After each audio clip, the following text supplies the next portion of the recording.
सम्मानित देशवासियों, जय हिंद। देश की सोच में आज लोकसभा चुनाव उत्तर प्रदेश में कैसा रहा, किस पार्टी को सबसे ज़्यादा सीट मिलनी चाहिए थी और किन किन कारणों से उस पार्टी को सीट नहीं मिली। जैसा कि विदित है, बीजेपी को लोकसभा चुनाव में उत्तर प्रदेश में ऐसा अनुमान लगाया जा रहा था कि सबसे ज़्यादा सीटें मिलेगी। उसके कार्यकर्ता कहा भी करते थे कि 80 में से लगभग 75 सीटें हम हासिल करेंगे, लेकिन उनका यह सपना सपना रह गया। आज बीजेपी की इसी हार पर चर्चा करेंगे। जैसा कि विदित है कि देश में एनडीए की सरकार थी, बीजेपी बहुमत में थी और बीजेपी ने उत्तर प्रदेश में बहुत सारा काम किया। उत्तर प्रदेश में ही श्री राम का मंदिर, श्री राम का भव्य मंदिर का निर्माण कराया। लोकसभा का चुनाव हुआ, भारतीय जनता पार्टी इस आस में बैठी थी कि उत्तर प्रदेश के 80 सीटों में मैक्सिमम 75 या 70 सीट तक अवश्य हम उत्तर प्रदेश में जीतेंगे। लेकिन ऐसा हुआ नहीं।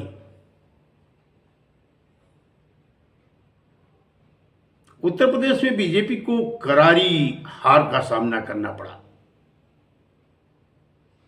योगी आदित्यनाथ के मुख्यमंत्री के कार्यकाल में अभूतपूर्व काम हुए। ऐसा काम हुआ जो असंभव था।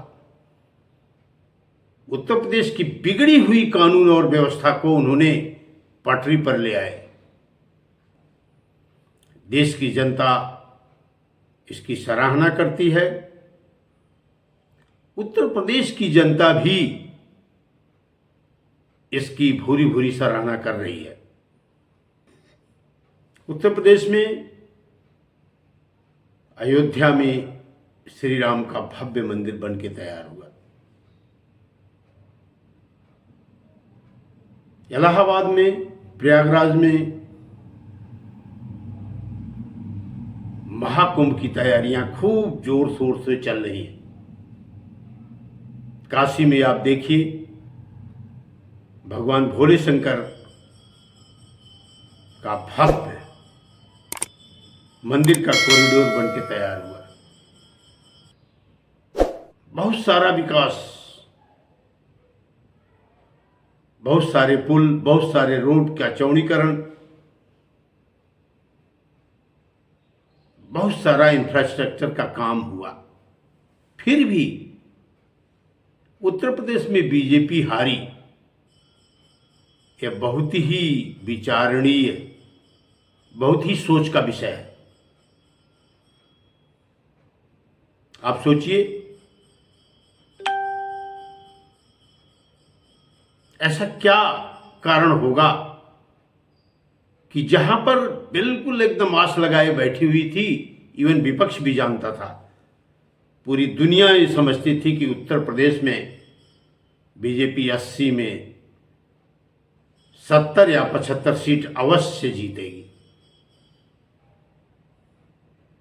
लेकिन समाजवादी पार्टी के मुखिया आदरणीय अखिलेश जी की कुशल नेतृत्व में बहुत ही अच्छा कार्यकर्ताओं ने किया। जिसके कारण बीजेपी पीछे होती रही। आज इन्हीं हार के कारणों पर हम चर्चा करेंगे।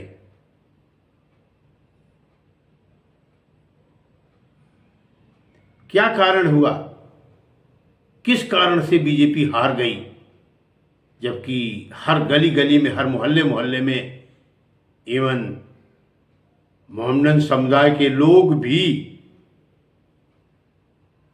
कहते थे नहीं, मोदी जी है तो हम सुरक्षित हैं, योगी जी हैं तो हम सुरक्षित हैं, फिर भी हार का सामना करना पड़ा। इसी पर आज चर्चा करेंगे। एक कहावत है कि बैलेंस बनाना जरूरी है। साथियों, वीडियो लंबी होगी, अंत तक जरूर सुनिए। अंत तक सुनेंगे तो उत्तर प्रदेश का कुछ न कुछ हार का कारण जान सकेंगे। साथियों, किसी भी कार्य में बैलेंस बनाना जरूरी है। एक तराजू के दो पलड़े हैं, अगर एक भारी पड़ेगा तो एक ऊपर उठ जाएगा, और जब तक वो बराबर नहीं होगा, समतल नहीं होगा, तब तक वो स्थिर नहीं होगा।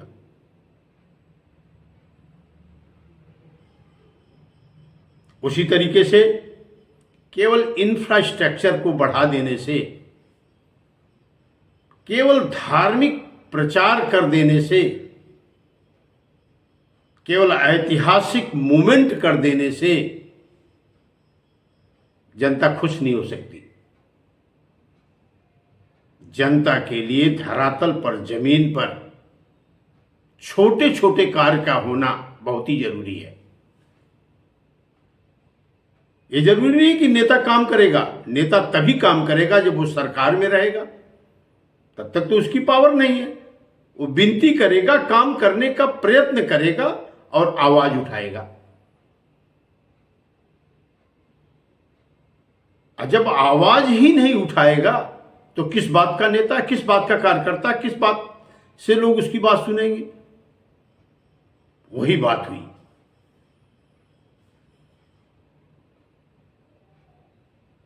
पार्टी को अभिमान हो गया कि मोदी है तो मुमकिन है। आदरणीय मोदी जी के नाम पर मोदी है तो मुमकिन है। और कुछ लोग तो ऐसा कहने लगे गली गली में, नुक्कड़ नुक्कड़ में, आएगा तो मोदी ही, चाहे कितना पापड़ कोई बेल ले, आएगा तो मोदी ही। ये दो बातें बताती है। एक बताती है कि ओवर कॉन्फिडेंस, बहुत ज्यादा कॉन्फिडेंस है, और दूसरा यह बताती है कि कुछ न कुछ घाल माल कर देगा।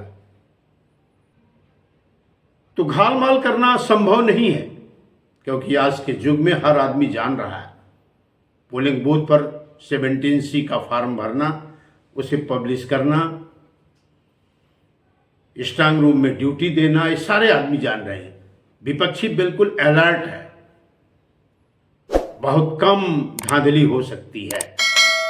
वो भी चुनाव आयुक्त तो सेपरेट है, उसका सरकार से भी बढ़कर पावर है, वो सरकार पर भी दबाव डाल सकता है। सरकार गलत काम करेगी तो सरकार का दबाव भी उस पर कम चलता है। ऐसे में उत्तर प्रदेश में हार का सामना करना बीजेपी का बहुत ही विचारणीय विषय है। तो पहले हम कार्यकर्ताओं पर जाएंगे कि उनके कार्यकर्ता क्या किए और विपक्षी के कार्यकर्ता क्या गए। विपक्ष के कार्यकर्ता मायूस थे, उनके दिल में था कि जीतना तो है नहीं, फिर भी हम मेहनत करेंगे। विपक्ष के कार्यकर्ता यह कहते थे कि ऐसा माहौल बना है देश में, मोदी जी ने ऐसा माहौल बनाया है, ऐसा इंफ्रास्ट्रक्चर बनाया है कि जीतने के 99% चांस उन्हीं के हैं। लेकिन फिर भी हम अंत तक उनसे लड़ने की कोशिश करेंगे और एनडीए के आदरणीय मोदी जी के कार्यकर्ता या बीजेपी के कार्यकर्ता के दो आवाज थी। पहला आवाज मोदी जी। मोदी जी ने ये किया, मोदी जी ने विदेश में वो किया, मोदी जी ने यहां यूक्रेन में समझौता किया, मोदी जी ने जम्मू में ये किया, मोदी सारा बखान मोदी जी। एक बड़ा लीडर निचले स्तर तक का काम तो नहीं देख सकता, प्रधानमंत्री निचले स्तर तक का काम नहीं देख सकता, मुख्यमंत्री भी निचले स्तर तक का काम नहीं देख सकता। इवन आप देखिए तो बड़े बड़े लीडर भी निचले स्तर के काम नहीं देख पाते। निचले स्तर का काम देखता है तो छोटा लीडर, सांसद, विधायक, पार्षद, जिलाध्यक्ष, महानगर अध्यक्ष, मंडल अध्यक्ष, या तमाम छोटे छोटे कार्यकर्ता जो हजारों की संख्या में हैं, यही निचले स्तर के कार्य को देखते हैं, यही मॉनिटर करते हैं, यही पार्टी की इज्जत बचाते हैं। क्योंकि विपक्ष के पास पावर नहीं थी तो उनके लीडर कहते थे भैया हमारा तो सरकार में है नहीं, अब प्रशासन हमारा इतना सुनेगा नहीं, चलिए हम एप्लीकेशन दिला देते हैं, हो गया तो ठीक है। और सत्ता पक्ष के छोटे छोटे लीडर क्या कहते थे कि इतना ज्यादा विकास हो रहा है, मोदी जी इतना बढ़िया काम कर रहे हैं, राम मंदिर बना दिए, सब कुछ बना दिए, फिर भी आपको तरस आ रही है, इससे ज्यादा विकास क्या हो सकता। लेकिन जनता को क्या चाहिए? जनता की 2 वक्त की रोटी चाहिए। जनता को उसके आगे की नाली साफ चाहिए, उसका पानी निकल जा रहा है कि नहीं, मच्छर पैदा हो रहे हैं कि नहीं, ये छोटी चीज चाहिए। एक नाली साफ करने वाला आता है, उसका वीडियो बनाता है और वीडियो बना करके फावड़े से साफ करता है, लेकिन पानी नहीं निकलता, उद्देश्य की पूर्ति नहीं होती। इस उद्देश्य की पूर्ति के लिए कौन फाइट करेगा? Who will be fight? यही जिम्मेदारी होती है छोटे कार्यकर्ताओं का कि वह प्रशासन को जाकर के दबाव में डाले, इस गली का काम आपने कराया, ऐसा क्यों नहीं हुआ? उद्देश्य की पूर्ति क्यों नहीं हुई? उद्देश्य की पूर्ति पानी का निष्कासन है। जब पानी निकला ही नहीं तो इस नाली की किस बात की सफाई?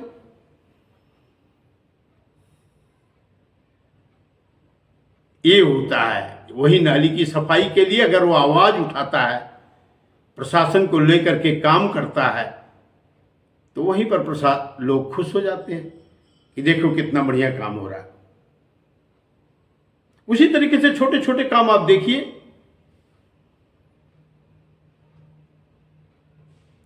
कहीं खुदाई हो रही है, नल का पाइप टूट जा रहा है, बिजली का पाइप पड़ रहा है तो नल का पाइप टूट जा रहा है, नल का पाइप पड़ रहा है तो बिजली लाइन की लाइन कट जा रही है, दोनों का पाइप पड़ रहा है तो कहीं सीवर लाइन टूट जा रही है। ये तीनों जल निगम, इलेक्ट्रिसिटी संस्थान, बिजली के संस्थान और नगर निगम, तीनों के एई या तीनों के सुपरवाइजर के सुपरविजन में काम नहीं हो रहा है। इसको कौन देखेगा? इसको भी छोटा लीडर ही देखेगा कि भाई ऐसा क्यों हो रहा है, आप क्यों नहीं जेई को बुला लेते, आप क्यों नहीं नक्शा देख लेते कि यहां पर पाइप है, आप क्यों नहीं चेक कर लेते कि यहां से बिजली की लाइन गई है, उनसे पूछ लेते आपने कैसे खुदाई कर दिया, ये टूट गया। नुकसान तो हुआ, लोग परेशान हुए, बिजली नहीं आई, पानी नहीं आई। तो छोटे छोटे नेताओं की जिम्मेदारी बनती है जिसकी जिम्मेदारी किसी ने नहीं निभाई। सबने दो बातों में रखा बस, एक तो हिंदू मुसलमान कि मुसलमान बढ़ जाएंगे तो हमारे ऊपर हावी हो जाएंगे। ज्यादातर नुक्कड़ों में 5 आदमी 4 आदमी में लोग यही कहते हुए रहे। दूसरा कि मोदी जी का अभूतपूर्व काम है, निचले स्तर पर कुछ भी नहीं किया किसी ने।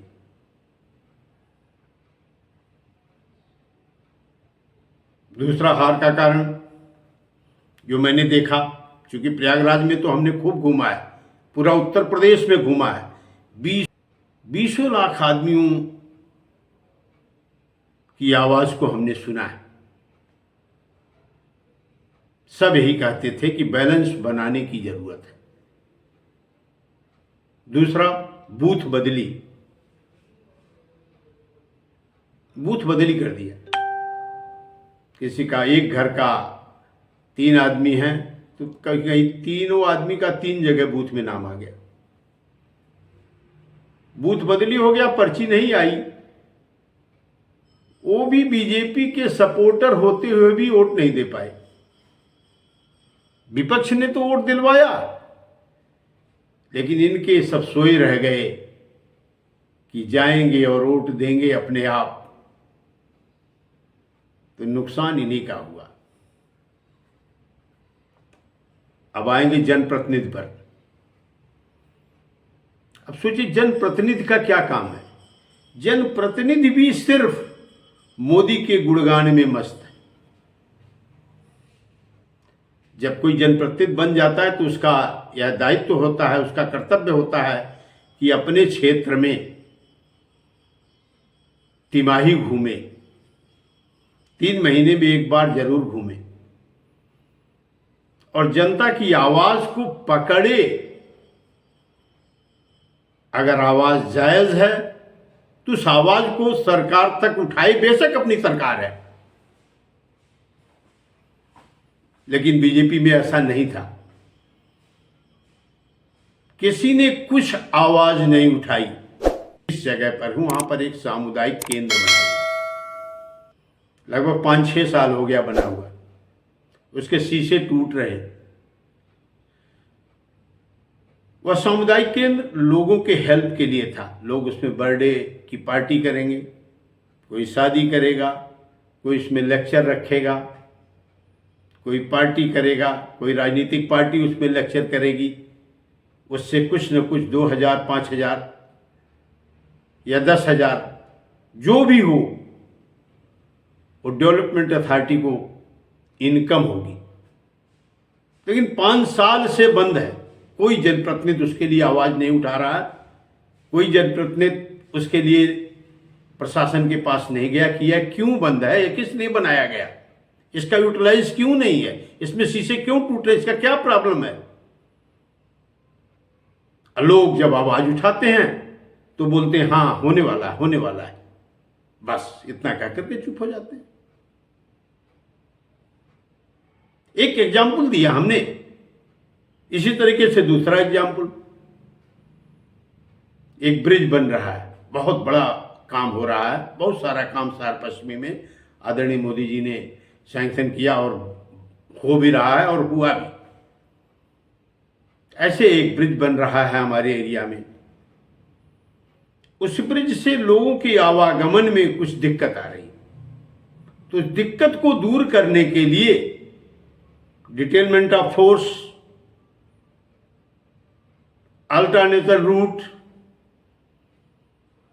इस रास्ते से नहीं जाना है, वहां पर बंद करने का कोई विशेष व्यवस्था, वहां पर ड्यूटी, ट्रैफिक कंट्रोल, इन सबके लिए किसकी जिम्मेदारी है? लोकल नेताओं की, छोटे नेताओं की जिम्मेदारी है। लेकिन वो नहीं है, जनता उसको सफर कर रही है। उसी बीच में खुदाई भी खूब हुआ है, विकास हो रहा है, पाइप पड़ रहा है। तो जनता जब सफर करती है और सफर करते समय थोड़ा सा छोटे नेता प्रशासन में जा करके, प्रशासन से कह करके कुछ अच्छा करा देते हैं जिससे उनको सहूलियत मिल जाती है, तो माना जाता है सुशासन है। जो योजनाएं हैं वो किसी भी सरकार में तो होगी, बड़ी योजनाएं रुकती नहीं है। तो यह भी कारण है कार्यकर्ताओं का निष्क्रियता होना। दूसरा, कुछ भीतर घात बोलते हैं, ऐसा भी देखने में आया है। इसको मैं विशेष तौर से प्रूफ तो नहीं दे पाऊंगा, लेकिन यह भी है कि आज तक तो आप पट्टा पहन करके गए, बड़े नेता तो देख रहे हैं अगला पट्टा पहन के आया है, इसके साथ 150 आदमी हैं, लेकिन वो एक भी आदमी जोड़ने में असफल है। केवल वो माला पहना करके खुश होने में आकर के बस चुपचाप सो जा रहा है। उसकी भी ड्यूटी बनती थी कि चुनाव के दौरान में 4 घर के जाना, एक कार्यकर्ता 10 घर को प्रभावित करना।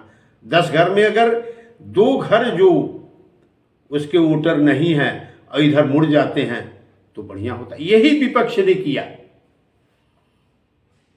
विपक्ष ने क्या किया कि इनके वोटरों में सेंधमारी की, उनमें जाकर के प्यार मोहब्बत बैठाया और कहा कि हम काम करेंगे, हमारी सरकार आएगी तो हम काम करेंगे जो आपको चाहिए। उसी का फायदा हुआ। अब नुक्कड़ में ज्यादातर क्या इफेक्ट पड़ता है? नुक्कड़ में जहां आदमी खड़ा होता है, जैसे दूध लेने जा रहा है 10 आदमी खड़ा है, गार्डन में जा रहा है 10 आदमी खड़ा है, चाय पे जा रहा है वहां 10 आदमी चाय पी रहा है। इसे कहते हैं नुक्कड़ लोग जहां इकट्ठा होते हैं। तो नुक्कड़ में अमूमन ज्यादातर लोग सरकार की कोई शिकायत करता है, कोई बड़ाई करता है। ये देखने में आया जितने भी 60 साल से ज्यादा हैं वो सरकार की हमेशा बड़ाई करते हैं। क्यों तो 60 साल से ज्यादा हैं, अगर उनको सुविधा है तभी तो बड़ाई कर रहे हैं। उन लोगों ने भी एक पॉइंट रखा हर जगह कि हमको देशाटन के लिए रेलवे में छूट मिलती थी, वो छूट बंद है। इसका भी एक बहुत बड़ा प्रोपोगंडा हुआ। इसका मैंने एक वीडियो भी बनाया था कि इससे कोई फर्क नहीं पड़ता। जो एक बार देशाटन करने के लिए धार्मिक स्थान पे जा रहा है, अगर आप छूट देंगे तो 4 बार जाएगा साल में, और रेलवे को आमदनी ही होगी, नुकसान नहीं होगा।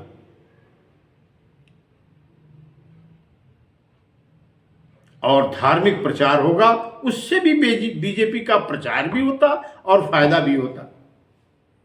लेकिन सरकार ने उस पर ध्यान नहीं दिया और सरकार ने उसे बंद करना उचित समझा।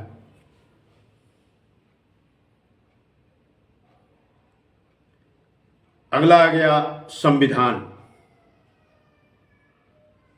देखिए, संविधान न कोई खत्म कर सकता है, न पूरा का पूरा संशोधन हो सकता है। तो संसद बनी ही होती है कि देखते हुए देश को प्रगति के रास्ते पर चलने के लिए जो जरूरत है उसे बदली किया जाए। इसीलिए संसद बनी है, इसीलिए सदन बने हुए हैं। लेकिन जब कभी किसी ने वीडियो चलाया, बहुत दिन से एक वीडियो चलता था कि हमारे को ये बदलना है तो इसके लिए हमें 2/3 बहुमत चाहिए। बहुत दिनों से किसी का वीडियो चलता था, हम भी देखते थे। ऐसा नहीं कि तत्काल किसी ने कह दिया, लल्लू सिंह ने कह दिया तो ऐसा हुआ, ऐसा नहीं, पहले से भी चलता था। और उसी को देख करके हमारे नेता लोग भी किसी ने अपने जबान से कह दिया कि हमें 2/3 चाहिए, तब हम संविधान में कुछ संशोधन के लिए सोच सकते हैं। ये सत्य है कि बहुमत चाहिए तभी तो सोच सकते हैं। इसका प्रचार विपक्ष ने जम के किया कि आपका आरक्षण खत्म कर देंगे। उन्होंने एक ही चीज पर लिया कि आपका आरक्षण खत्म कर देंगे। जो बड़े बड़े नेता दलित के थे या पिछड़े के थे, जो उनका प्रतिनिधित्व कहते हैं, उन्होंने एक प्रोपोगंडा बनाया, एक हवा बनाया, उस पर प्रचार में पैसा खर्च किया, आईटी सेक्टर लगाया कि ऐसे नुकसान हो जाएगा, और उसका काउंटर बीजेपी के नेता करने में असमर्थ रहे। मेरे से कई बार डिस्कस हुआ, मैंने बोला ऐसा कुछ नहीं है कि संविधान खतरे में है या संविधान खत्म हो जाएगा या संविधान में संशोधन हो जाएगा। यह वो प्रचार करने में सफल हो रहे हैं, ये उसको जवाब देने में सफल नहीं है, समझाने में सफल नहीं है। ये उल्टा ही कह रहे हैं, ये तो जरूरी है, हम 400 से पार आ रहे हैं, हम करेंगे। यह सबसे बड़ा खतरा रहा, ओवर कॉन्फिडेंस, और इस तरीके से कि हम तो आएंगे ही। अब आप सोचिए, दूसरा चीज है इंफ्रास्ट्रक्चर। इंफ्रास्ट्रक्चर में बीजेपी बहुत ही आगे है। बीजेपी ने हर जगह नामी काम किया है, जिसमें उसका नाम हो, देश विदेश में नाम हो, और लोगों के पास संदेश जाए। इससे ही काम नहीं चलेगा। अगर एक महिला राष्ट्रपति बन जाएगी तो सारी महिलाएं गरीब सुखमय हो जाएं, यह संभव है। हमें महिला को राष्ट्रपति या अफसर बनाना भी है, और सारी गरीब महिलाओं के लिए भी थोड़ा बहुत ऐसा सोचना है कि उनको रोजगार मिले। इस पे भी सरकार फेल रही। कैसे फेल रही हम आपको बताते हैं। ज्यादातर गांव की महिलाएं जो घर में बैठी रहती हैं, वो छोटे छोटे कपड़े सिलती हैं। कोई झबला सिलती है, कोई तकिया कवर सिलती है, कोई चादर बनाती है, कोई पेटीकोट सिलती है। ज्यादातर पेटीकोट की सिलाई होती है। इनकी सिलाइयों के लिए उनको पहले अच्छे पैसे मिलते थे, अब कम होते जा रहे हैं, क्योंकि जगह जगह बड़ी बड़ी मशीनें बन रही हैं। उन मशीनों से सस्ता पड़ रहा है, तो गांव के आदमी को लोग कम पैसे दे रहे हैं।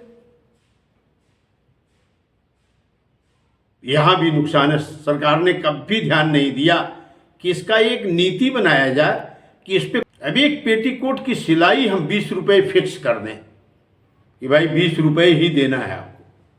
जो फैक्ट्री में औरतें आ रही वो भी खुश हैं, ज्यादा पैसा मिलेगा। जो गांव की औरतें वो भी खुश हैं, उनको भी ज्यादा पैसा मिलेगा। लेकिन लोग क्या करते हैं, 8 रुपए, 9 रुपए, 10 रुपए। पेटीकोट की सिलाई 8 रुपए, 9 रुपए, 10 रुपए देते हैं।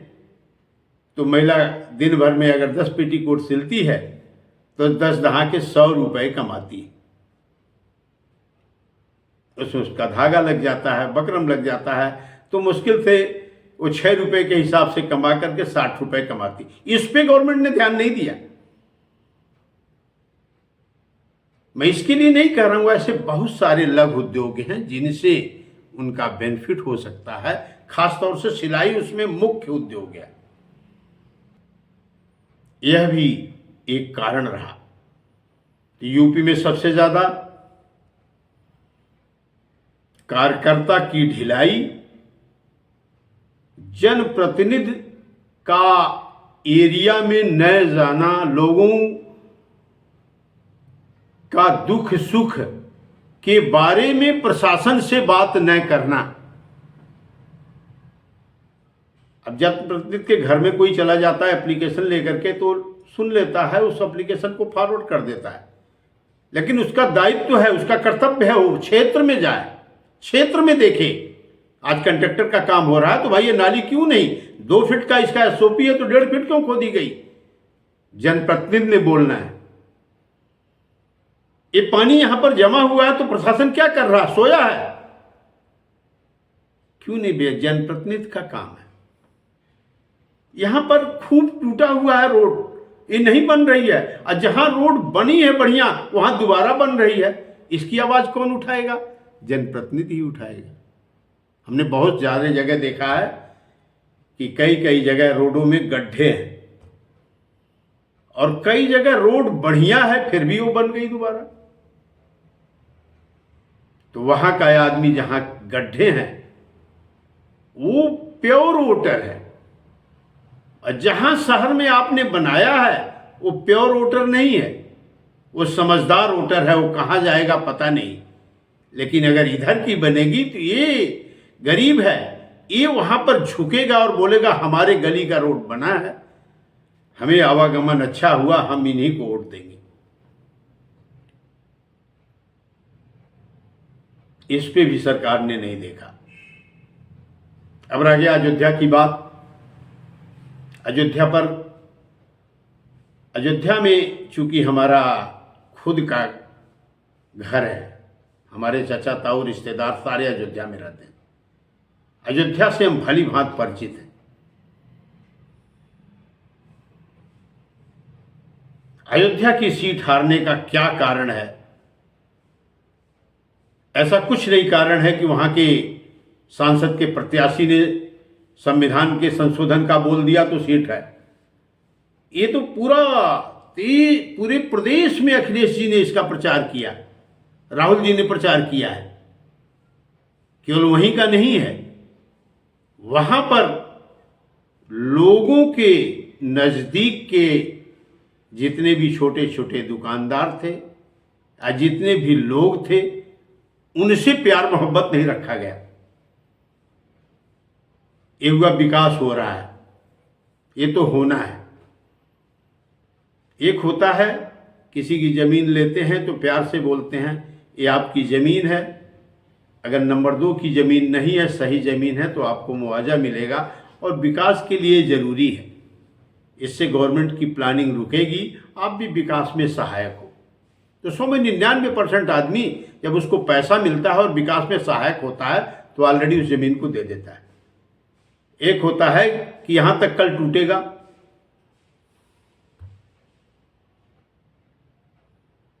तो काम वही होगा। एक होता है कह करके होगा, समय दीजिए, समय देने के बाद वो नहीं तोड़ता है, तब जबरदस्ती तोड़ करके आप कीजिए, जरूरी है ऐसा भी कीजिए,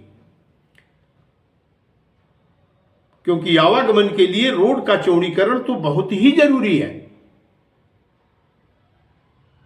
लेकिन चौड़ीकरण वहीं कीजिए जहां जरूरी है, जहां जरूरी नहीं वहां भी आप चौड़ीकरण करेंगे तो थोड़ा सा नाराजी तो होगी, थोड़ा सा नाराजी तो। लेकिन ऐसा तो नहीं हुआ कहीं कि जहां जरूरी नहीं हो वहां पे चौड़ीकरण किए हो, ऐसा बहुत कम हुआ है, न के बराबर हुआ है। कहीं हुआ भी होगा तो न के बराबर हुआ, मैंने ऐसे एक संभावना से कह दिया। तो उत्तर प्रदेश में बीजेपी की हार,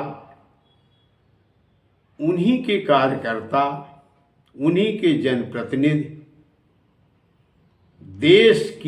प्रदेश की जनता को समझाने में असफल रहे या गुपचुप रहे कि हमसे क्या मतलब है, जो होगा सो होगा, मोदी जी हैं तो हम जीत ही जाएंगे।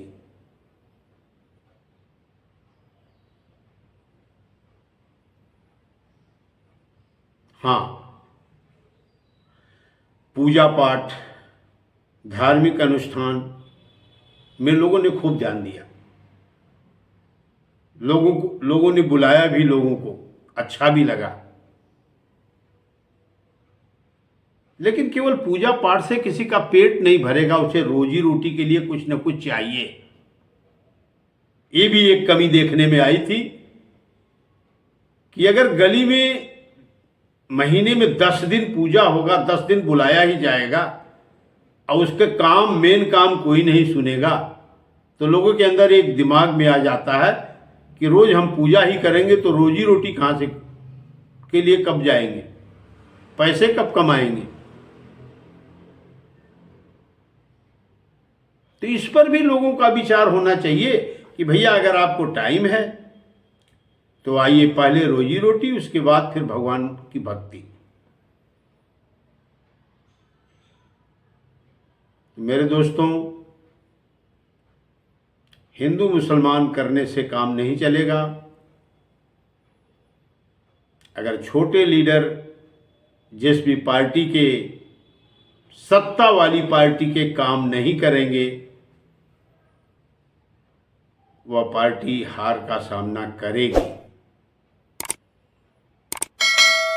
क्योंकि विपक्ष के पास ताकत नहीं होती। विपक्ष केवल आवाज उठाता है और लोगों के पास प्यार बांटता है और काउंटर करता है कि यह गलत हो रहा है, सरकार गलत कर रही है, उसको उजागर करता है, उसी पर वोट मांगता है। लेकिन सत्ता पक्ष हमेशा अपने काम पर वोट मांगता है। इन्हीं शब्दों के साथ मैं अपनी वाणी को विराम देता हूं। अगर वीडियो अच्छी लगी है तो आप लोग ज़रूर सब्सक्राइब करें, इसे शेयर करें। जय हिंद। आईसी तिवारी, पूर्व सैनिक, समाज सेवी, प्रयागराज।